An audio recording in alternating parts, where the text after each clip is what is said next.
And So we are live okay. now. All right. Yeah, let's wait for a couple of minutes for our first viewers. Yes. Okay. Yes. No problem. I have a first question already. So Yes. how was your day? Oh, yeah. It was an interesting day. It's for me. There's always something good in a day, so it started very early. I had to drop off my nephew at school, and then on my way, I went to see my mom and did a bit of work at my mom's place. In the process, I broke my glasses, so if I look a little bit strange, it's because I don't have my glasses on and I need to see the optometrist to fix that. So it's been an eventful day, but it's been a great day. Yeah. Yeah, so many interesting things you have done during your day. So now you're working from home, right? Yes, it's the wonders of working from home. If I have to get into a meeting, I meet wherever I am. But if I have to then go to work, which is interactive with other people, then I make an appointment, for instance, then we meet where we need to meet. But we've got restrictions in terms of movement and gathering of people still in the country. Yeah, let's wait for. Yeah. Yeah, I see. That's. But do you like working from home, or it's annoying? I think it's got its good things. I find that working from home is much more efficient in terms of getting uh, between interactions with people. Yeah, but of course, it misses that touch with real people, especially with people who actually don't have access to these spaces, to the digital spaces that we live in right now. So I miss that aspect by working from home, and I hope really we can start to behave better and make sure that we can eradicate the disease, and we can get back to the rest of good work. But the other good thing with me with working from home is that I get to interact with people beyond the borders of my country without traveling. I've been gaining so much knowledge, so much information that is helping in driving my path and the vision that I have. So it's been a great one in that sense that I'm right now I'm speaking to you, and we are speaking as if we are right next to each other. So I'm loving that really. Yeah, that's great. Despite of the distance and everything, the time zones, we have an opportunity to have a very nice discussion. So we have our first viewers. Welcome everyone. So for today's our session and our live session dedicated to the Women's History Month. So March is I can say we have International Women's Day in March. March it's first month of spring, and also we celebrate Women's History Month. And today we have our guest, and I'm so happy to introduce you, Senele Goba. Hi, Senele again. Hello. Yeah, thank you for accepting my offer. Thank you for the invite. It's good to be here. Yeah, I'm excited about today's our session. I think it will be very, very interesting. So, first of all, I'd like to give a short introduction about our today's speaker. So, Senele, she's a founder of also Science C. Am I right? Perfect. Education advancement. And she is also director in 4IR Innovations. Senele holds a bachelor degree with honors in computer science, and she has worked in the food and beverage industry for 14 years in control and automation and manufacturing systems management. So Also, um, Senele is one of the 50 most inspiring South African women in STEM. She was awarded in 2020.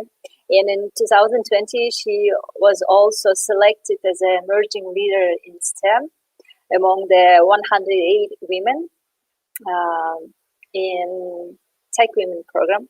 So it's exactly where we met. Yes. We already talked a lot about the TechWomen program during our live streams. So TechWomen is a program for the leaders in STEM. And thanks to this program, we have an opportunity to meet each other um, despite of the distance. So my networking is real big now. I have a friend from South Africa. I have a friends from Morocco, Egypt, and it's amazing that we've met. So, and also, I want to say that Senele is a wife, a daughter, a mother to two boys. She's a sister to 10 siblings, and she's also a soccer mom. She's volunteering as a public relations officer at the local football club, and I find it really amazing. So you have a lot of work. I mean, job, official job, and also you're so active. I mean, in your life, and I really wonder. So that's why I invited you. And I always say I've got a full-time job, which is my motherhood, which really doesn't have a knock-off time, and then I've got my job, which is then following my passion and putting my passion into work. Really, yeah. yeah, that's amazing. So I just I don't know. I have no words. You're doing very, very, very well. So, and today we are gonna talk exactly about the women in STEM. And I have the first question. So, Mhm. why did you choose your profession? So, it is a Yeah. computer science, right? Software engineer, or Yes. uh, please tell us about your story, how that gets started in your life. Mm-hmm. Yes, I think it started when I started high school. This was many, many years ago, more than 20 years ago. This When I first came across computers, I had always been an introvert, which I still am, and I'm learning to live with my condition. But at that time, I came across computers, and they seemed so fascinating that when I went home after school, because I was in boarding school. So when it was break time, I went home and I spoke to my old elder siblings, and I'm one of 11 siblings, by the way. So I asked my elder siblings about computers and what careers I can follow relating to computers, because I just wondered how you punch on a box and then letters come up and visuals come up. So I found it quite fascinating. So at that time, my older sisters then said, well, you could do computer science. Maybe then you can learn more about it. I don't think they even knew what computer science was, but they knew about the term computer science. So then I thought, okay, I'll do computer science. I was still at the entry of high school. Then I still had 5 years to go before starting really the college studies.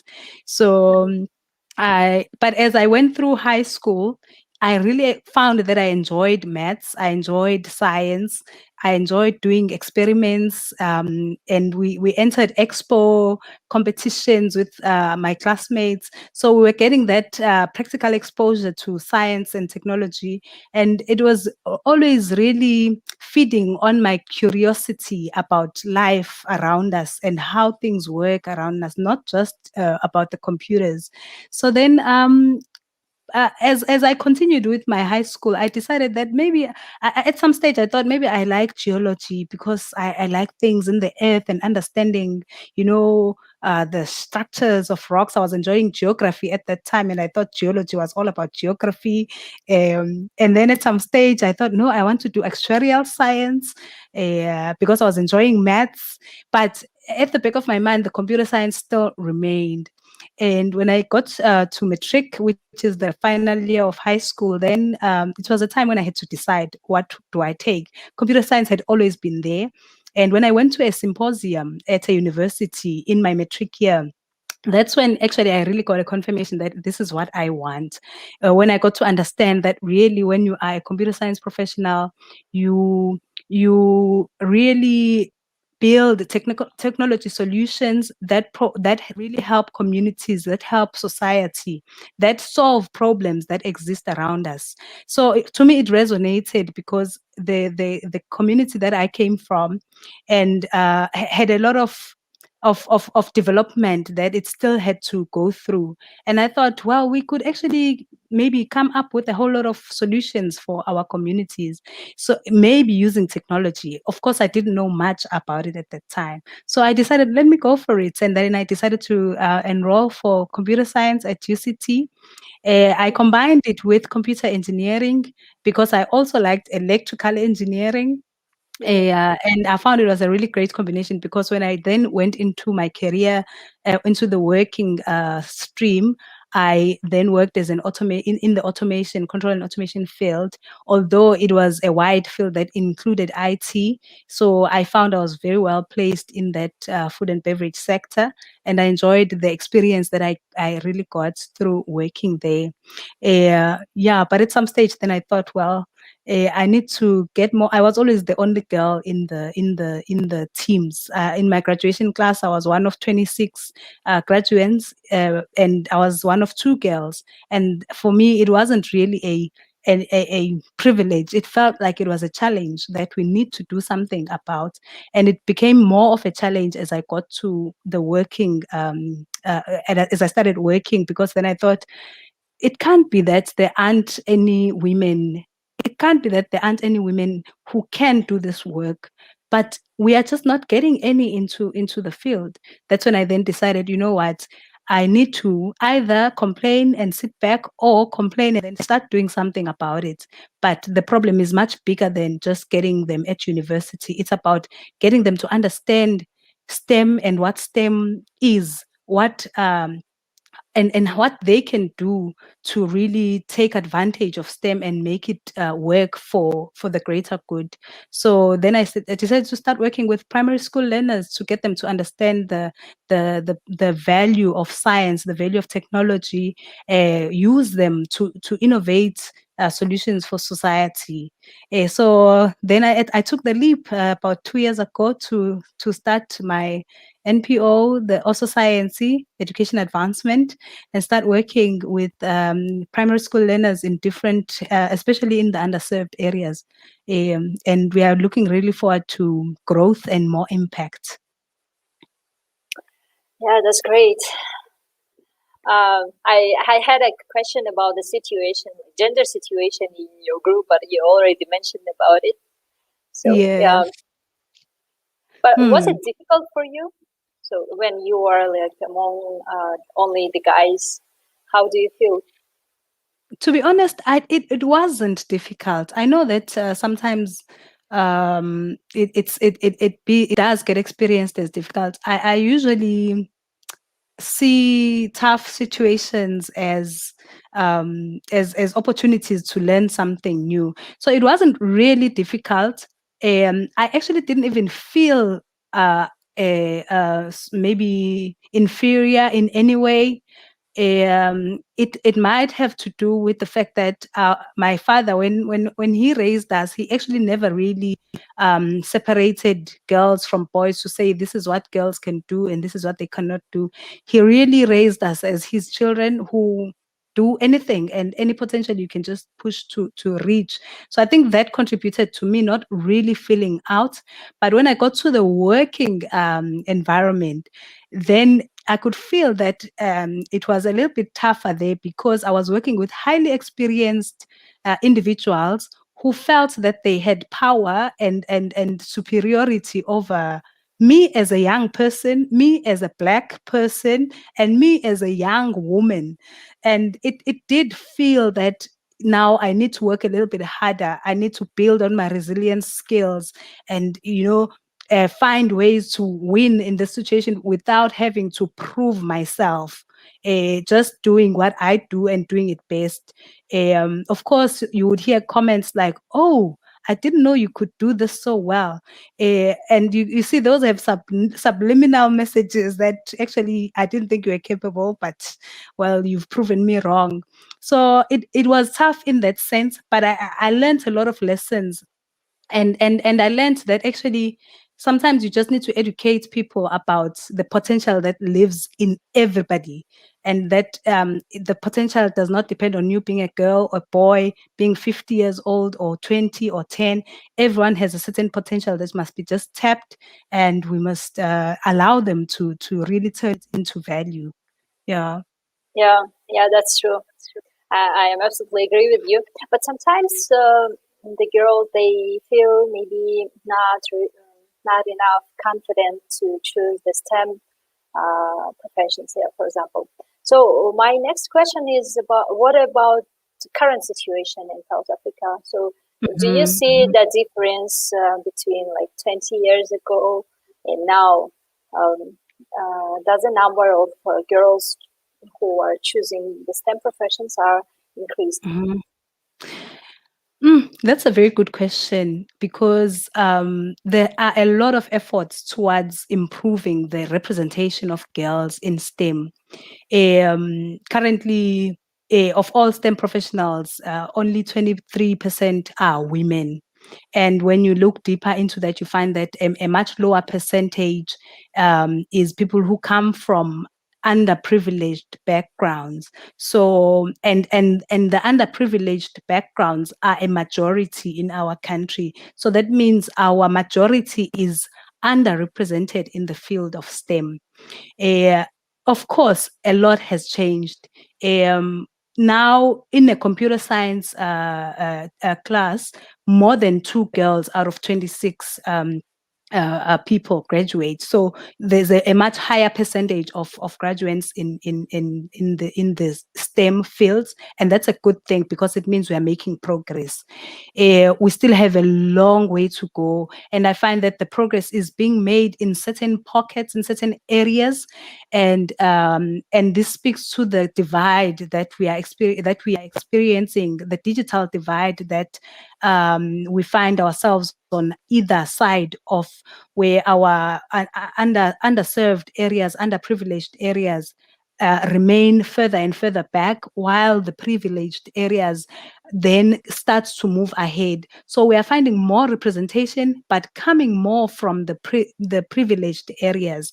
And us as parents now, because now I'm a parent, my peers actually aspire to taking their children to more affluent schools. Uh, Whereas the ultimate vision really should be making all schools affluent so that we can identify the potential where it is. And even the child that is not able to then go to an affluent school somewhere in the city, they can get developed where they are, and they can become they can become the best that they can be. So there is still a lot that has to happen, especially in the underserved areas. And it's tough work because I mean I've started working there, and you spend a lot of your time and money on traveling to reach the areas, and then you don't have a lot of time and money for the impact. So we need to then convert our mindset to say, when we are investing in initiatives that develop underprivileged areas, we must consider that they are not in the easy to reach areas, and we must commit to spending more in order to reach, and then we can make more impact there. So we've got our work cut out, and it's exciting. It's a lot of work that we have to do, really. Yeah, yeah, but yeah, we have already the progress, and that's a good thing, I think. Yes, Um, absolutely. um, Tell us more about your organization that you founded 4 years ago. I think, yeah, right? 2 years ago. 2 years ago. Yes, please. Yes. Yes, so my organization is called Also Science Education Advancement. We aim really to spark the interest in STEM among children from the age of 7 up to the age of 15 because we want them to pursue STEM careers in a successful way. But even if they don't pursue STEM careers, we want people who are smart STEM wise, who understand what STEM uh, does in their daily lives. I focus a little bit more on technology because my profession is technology, but my passion is education. So I try and expose as many learners as possible to the educational aspect. So we operate in areas that are just outside the city. One is just outside the city in a township, and then another area is much further. It's in the deep rural areas of the South Inland Coast. So we run coding and robotics programs where we've got a 3-month program, and the learners can get to learn how to the basic principles of computer science and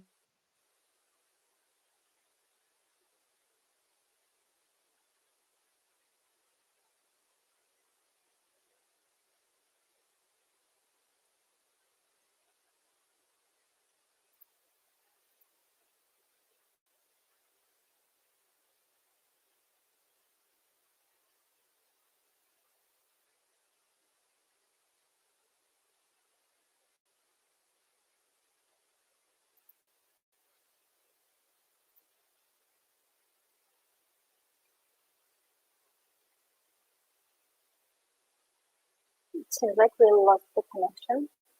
So let me check it now.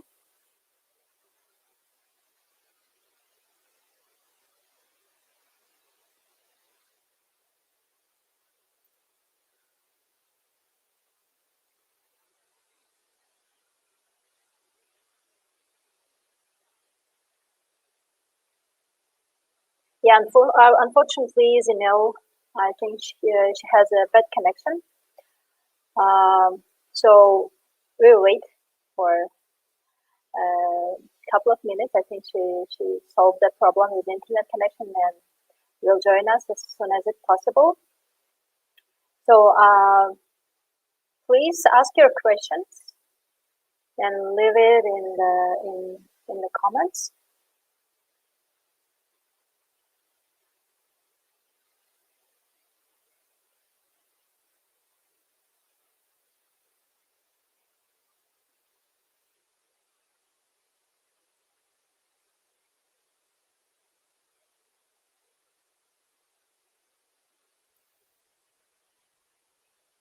Hey, oh, thank you for coming back.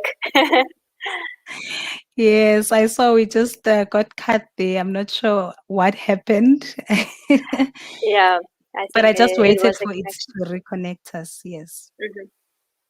Yes. So I was saying our work started in 2019, towards the end of 2019, and it extended to the beginning of 2020. And then 2020 came with a whole lot of challenges coming with the pandemic, and then it slowed down our efforts.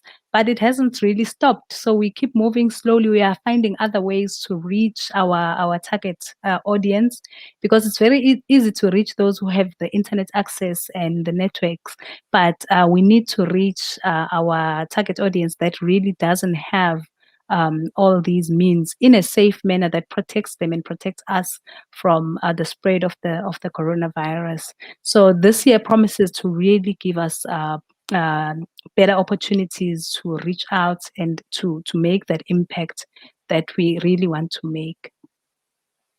Hmm. That sounds Yes. wonderful. So all the things you are doing, you're raising the next generation of young professionals in STEM. Mm, That's very very nice. thank you. So we have some questions here in the comments. Mm, we can start to answer, and then we Okay, can continue our discussion. So the first sure. question is, can you see it? Yes. Yeah. What advice would you give to other girls with limited access to opportunities who want to be the leaders and apply for the Tech Women program? Okay. I would say each person, of course, it all starts from the curiosity. I believe curiosity breeds success, really. So their curiosity must never be dimmed, and the they are mostly exposed to role models like their parents or professionals in their communities or their teachers. So, and one of the closest role models that they can really attach to or relate to is the teachers. So I think it's important for them to align themselves to the teachers that drive them to be the best that they can be, and teachers who see the potential in them. So I would say really that's a way to start. But also because now Tech Women is expanding and they've got now people in South Africa, and I'm one of them, and I haven't met a tech woman in my area. I can now expand this program and expose more girls to opportunities like this because we really need them. The potential is just so big. We need to tap into it. Yeah, so I would really like say nurture your curiosity, align yourself with the role modeling individuals, and then we'll be there to assist as well. Reach out any way you can. Mhm. Yes. So the next question is from me. So if we Okay. started talking about the Tech Women program, please can you share about the Tech Women program and how this program is affecting on your professional area and personal, I think. Yes, Tech Women has been such an exciting experience. I was recommended into the program by one of my a very good friend of mine who is a Tech Women fellow, and she recommended me and advised me to apply into the program. Her name is Nobukhosi Dlamini. She's also from South Africa. So when I then applied and I got interviewed and accepted into the program, I then got to be exposed to the network of 107 other women that have the common vision and passion in a way, but also in different streams within STEM.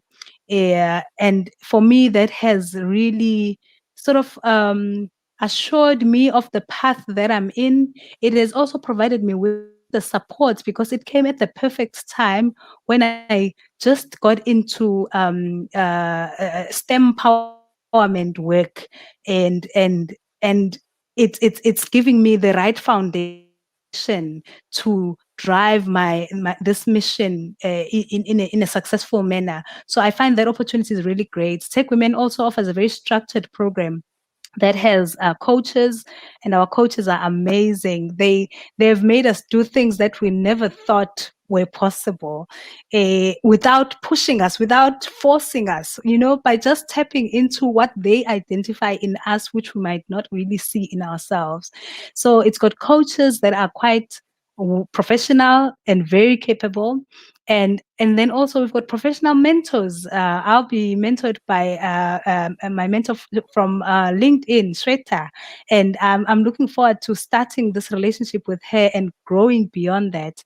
And they keep really working on what our expected outcomes are out of the program. And I like that because when I really went into the program, I want to come out with a plan on how I can grow the reach and the impact of the initiatives of really growing the STEM profession and getting more young people interested and understanding STEM. So for me, the Tech Women program has really been an exciting platform. As much as the pandemic has, threw all sorts of curveballs onto the program, the leaders within the program have just been amazing because they've found other ways to make sure that we get the best out of the program, even though we are wherever we are. So yeah, I really think it's an exciting program. It's a wonderful program, and I hope it grows. I hope it grows. I hope we get to have tech girls in South Africa one day, so that I mean the program can then expand further and further, and the impact can be much greater. Yeah. Yeah, I'm totally agree with you. All this Hmm. program, I think it changed our lives. Yes, yes, Pandemic changed absolutely. And our life, whenever and TechWomen program changed me more, I think. yes, and it was amazing to meet someone like you. I remember when we first met in our interest group, I thought, Yeah. wow, she does a lot of work that's similar to mine, and she's so inspiring. She's already getting working in the space, in a maker space, and getting this interest among the youth. And I mean, those common activities and common visions help us to learn from each other and grow with each other. So I was really happy to meet you, Ida, through this program. Thank you so much. So I also very happy. I'm happy to meet you. So from Mm, the first session, I thought that yeah, I also noticed that we have a common, very like common uh, things, and we are mhm. doing the same work. I can say, but in the different parts of the world. But Yeah. yeah, and I think that's why we get more closer and get Yes. closer, yeah, and started communicating. That's great. And that's why we're here now. Yeah, that's why we are here now. Uh, Yes. so there is another question. Great. The woman who played a big role in my life. Or Yo, I'm maybe going to women. answer. Oh, the women. Yes, I'll name a few actually, because the woman who discovered me and actually made me realize my that I've got potential was my grade 5 teacher. She was my Mm, maths teacher, and at the end of 1 year in grade 5, it was at grade 5, yes, grade 5. She gave me a prize for maths. It was the first time they gave a prize for maths, and I didn't expect it, but it indicated to me that she saw something in me that was special that maybe I didn't really see. From that, she took me into maths Olympiads. She took me into all sorts of competitions that exposed me to enriching my knowledge in maths beyond the classroom. So for me, that Mrs. Ngiti, she's like my second mom, really. She did a great job on that aspect. That was the one person who played a big role in my life. Of course, my mother. My mother. That's as much as that may be cliche, but sure, my mom raised 11 children. My father died when I was very young. My youngest brother was 4 when my father passed away, and all of us were in school at that time. And my mom, I don't know how she has done it. Even today, she hasn't been able to answer me in a really straight question, but a straight answer. But all I really realize is that she has worked so hard and she's able to really focus on what's important at that point in time, and she has attention for all her 11 children and now all her grandchildren, all 30 something of them. So she really played a huge role in getting me to understand that you may be facing huge adversities in your life, but you cannot just fall down and say that's the end. You can pick yourself up, you can keep moving, even if it's just one step in a day, but you just keep moving. So that strength, and she believes in God, that God has actually carried her through all these lives. So I believe really God plays a big role in our lives. Yes. So yes, those are the two main women that have played a big role in my life. Yes. thank you for your answer. Um, The next question is, how do you go through difficult moments in your life? Wow. Difficult moments, and I think as I grow, I realize that difficult moments are part of our daily lives, and we have to just find ways of living through them.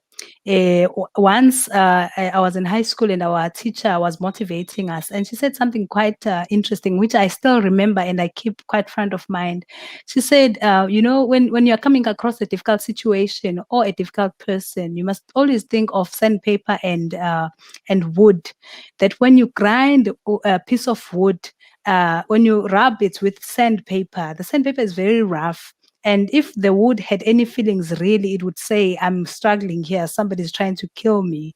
But that process of really scrubbing through the wood by the sandpaper, at the end of the process, it really provide it gives us a very smooth and beautiful finished type of wood, and that sandpaper is really no longer useless. It's the end of its life. So we should take ourselves as the wood going through that sandpaper moment, and at the end of it, we take a lesson, because there's definitely something to be learned out of every lesson. And if we make a mistake, we forgive ourselves and understand that we could have just done nothing and made no mistake, but then we didn't grow. So it's very important to identify a lesson and then find a way to grow through all those difficult situations, and really focus on what is important. Sometimes we focus on things that we cannot change. Focus on things that you can change, and then try and work towards changing those we cannot change. We must just learn to, although there are very few things we cannot change, it's important also to understand what it is that we can change or not change. That speaks to the serenity prayer. Yeah, thank you for your answer. And like, you have a very like different stories and examples you attach in your answer. It's amazing. Wow. Mm-hmm. Another question is, what advice could you give to all young ladies who are interested in STEM? Mm-hmm. Yes. Yeah, I would say it would relate to my earlier question, but also it's very important to understand that we are at war as women in STEM. We are actually at war against um, this lack of representation, and we need to be the warriors that actually fight this lack, because the potential is there. It's not something we are trying to find that doesn't exist. So we need to fight the divide. And in order for us to fight the war, to win against this divide war, we need to work as a collective. So building networks that help us to grow in STEM, I think that's very, very important, because then it really makes me think about the movie Black Panther, the girls that were the leading roles in that movie, the Okoye and Ayo, Shuri, who was the tech girl but just sitting in the background and just doing her thing, and then the Nakia, who was a very independent but a very powerful woman who made sure that women injustices are just dealt with immediately. So we must find our strengths, pull them together, and collaboration is definitely what we need. We mustn't strive to be better than the other women. We must strive to be better with the other women, so that we really win this war. And when we win it, our sustainable development goals will be achieved. A lot of them will be achieved. So we've got something to really work towards.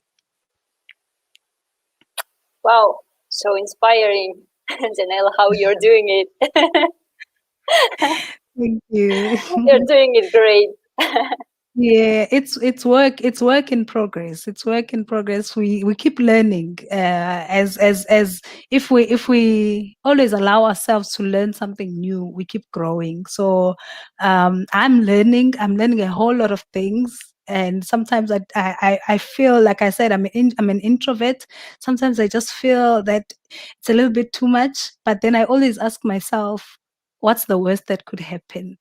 And we have to just keep moving and aiming to win. Yeah. Yeah, that's true. Yes. We have another question. Mm-hmm. What challenges have you faced with during this pandemic? Mm. Yeah. It's a good question because there has been challenges in our daily lives. Like I said, me reaching out to the people that are my target audience has been quite difficult because of the restrictions that have been put in place in terms of gatherings and working with and working with groups, especially young children in after school programs. It hasn't been an easy one.